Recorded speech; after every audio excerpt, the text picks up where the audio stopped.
اعوذ باللہ من الشیطان الرجیم اہدنا الصراط المستقیم ہم کو سیدھے راستے چلا۔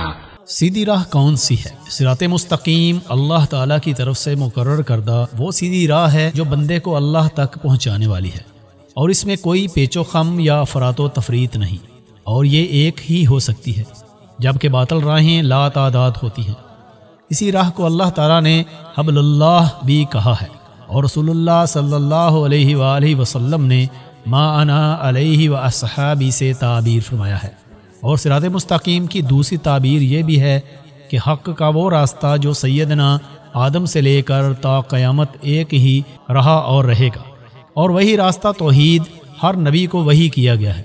قرآن کریم ایسی آیات سے بھرا پڑا ہے جن میں لوگوں کو اللہ سے دعا کرنے کی ترغیب دی گئی ہے، اور پہلی دعا اہدنا الصراط المستقیم سورہ فاتحہ میں ہی آ گئی ہے، اور پھر بعض آیات میں دعا کے قبول ہونے کا ذکر بھی موجود ہے۔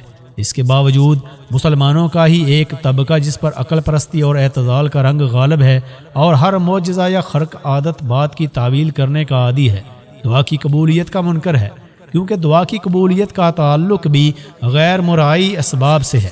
لہٰذا یہ حضرات اس قسم کی آیات میں عجیب و غریب قسم کی تعویلات کا سہارا لیتے ہیں۔ بر صغیر پاک و ہند میں اس طبقہ کے سرخیل سر سید احمد خان 1817 تا 1898 تھے۔ آپ نے مغرب میں ہی اعلیٰ تعلیم حاصل کی اور مغربی افکار و نظریات سے شدید متاثر تھے، اور مغرب صرف اس بات کو ماننے پر آمادہ ہو سکتا تھا جو عقل و تجربہ کی کسوٹی پر پرکھی جا سکتی ہو۔ آپ نے مسلمانوں میں مغربی افکار و عقل پرستی کو رائج اور راسخ کرنے کے لیے کئی قسم کے اقدامات فرمائے، جن میں سے ایک یہ بھی ہے کہ آپ نے تفسیر القرآن لکھ ڈالی۔ اس تفسیر میں آپ دعا کے متعلق لکھتے ہیں کہ دعا کے متعلق سر سید احمد خان کا نظریہ، دعا جب دل سے کی جاتی ہے بیشتر مستجاب ہوتی ہے، مگر لوگ دعا کے مقصد اور استجابت کا مطلب سمجھنے میں غلطی کرتے ہیں۔ وہ چاہتے ہیں کہ جس مقصد کے لیے ہم دعا کرتے ہیں وہ مطلب حاصل ہو جائے گا، اور استجابت کے معنی اس مطلب کا حاصل ہو جانا سمجھتے ہیں، حالانکہ یہ غلطی ہے۔ اصول مطلب کے جو اسباب اللہ نے مقرر کیے ہیں وہ مطلب تو انہی اسباب کے جمع ہونے سے حاصل ہوتا ہے، مگر دعا نہ تو اس مطلب کے اسباب میں سے ہے اور نہ اس مطلب کے اسباب کو جمع کرنے والی ہے، بلکہ وہ اس قوت کو تحریک کرنے والی ہے جس سے اس رنج و مصیبت اور اضطراب کو جو مطلب حاصل نہ ہونے سے ہوتا ہے تسکین دینے والی ہے۔ خان صاحب کے مندرجہ بالا اقتباس سے دو سوال ذہن میں ابھرتے ہیں۔ اگر ظاہر میں کوئی سبب نظر نہ آ رہا ہو تو آیا اللہ تعالیٰ کو کوئی سبب پیدا کرنے پر قادر ہے یا نہیں؟ بالفاظ دیگر اللہ تعالیٰ مسبب الاسباب ہے یا نہیں؟ کیا ظاہری اسباب کے علاوہ کچھ باطنی اور غیر مرئی اسباب بھی ممکن ہیں؟ اور دعا کی بنا پر اللہ تعالیٰ بندہ کے حصول مطلب کے لیے کوئی ظاہری یا باطنی سبب بنا سکتا ہے یا نہیں؟ اگر تو ان سوالات کا جواب نفی میں ہو تو فی الواقع سر سید صاحب کے نظریات کے مطابق دعا کا کچھ اثر نہیں ہوتا اور نہ ہی ہونا چاہیے۔ اس صورت میں دعا کی استجابت کا مطلب صرف وہی رہ جاتا ہے جو سر سید صاحب فرما رہے ہیں کہ دعا صرف قلبی واردات اور سکون سے تعلق رکھتی ہے، ظاہر میں ہوتا کچھ بھی نہیں۔ مگر ہم دیکھتے ہیں کہ قرآن سر سید صاحب کے نظریہ کی پرزور تردید کرتا ہے۔ مثلا درج ذیل آیات ملاحظہ فرمائیے تو نوح علیہ السلام نے اپنے پروردگار سے دعا کی کہ میں کمزور ہوں، اب تو ان سے بدلہ لے۔ پس ہم نے زور کے می سے آسمان کے دہانے کھول دیے اور زمین سے چشمے جاری کر دیے، تو پانی اس کام کے لیے جو مقدر ہو چکا تھا جمع ہو گیا۔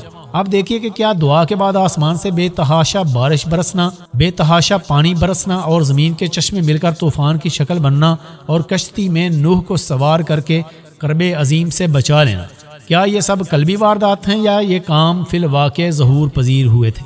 پھر ایک مقام پر خان صاحب فرماتے ہیں کہ بسا اوقات دعا کی جاتی ہے مگر حاجت براری نہیں ہوتی، بس معلوم ہوا کہ دعا موجب حصول مقصد نہیں ہے، ورنہ ایسا نہ ہوتا۔ اس اقتباس میں لفظ بسا اوقات سے ظاہر ہے کہ دعا کبھی کبھار حصول مقصد کا سبب بن جاتی ہے، بس یہی ہمارا مقصد ہے۔ رہا یہ معاملہ کہ بسا اوقات قبول نہیں ہوتی تو دعا کی قبولیت کے کئی موانع ہیں جن کی تفصیل یہاں خارج از بحث ہے۔ نیز ہم یہ بھی کہہ سکتے ہیں کہ دعا کی طرح دوا بھی بسا اوقات مرض کا علاج نہیں بن سکتی، حالانکہ وہ ایک ظاہری سبب ہے، تاہم کبھی کبھار حصول مقصد کا سبب بھی بن جاتی ہے۔ دوا کا استعمال جسمانی تکلیف کو رفع کرنے کے لیے کیا جاتا ہے، اور جب تک تکلیف رفع نہ ہو مریض کو کبھی تسکین نہیں ہو سکتی، اور دعا کا دائرہ اثر دوا سے بہت زیادہ وسیع ہے۔ دعا رفع مضرت اور جلب منفعت دونوں کے لیے کی جاتی ہے، نیز اس کا استعمال مادی اور روحانی یا ذہنی دونوں طرح کے عوارضات کے لیے ہوتا ہے۔